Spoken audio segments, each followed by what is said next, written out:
Hey guys, squatting with chains today. So I thought today was as good a day as any to cover how to set up your chains properly for the squat.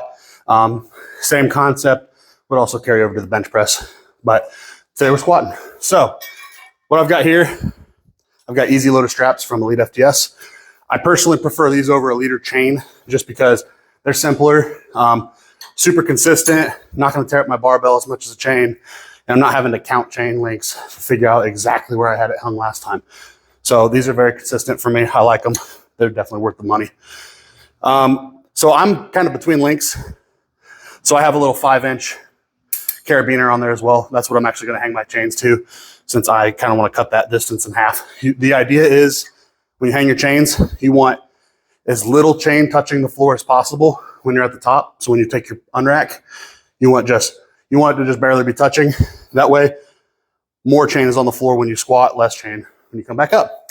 I'm taller, so when I squat, I'll utilize the full length of chain. And I only have one link touching when I'm at the top, which is close to perfect. So you'll see here when I get it hung, I got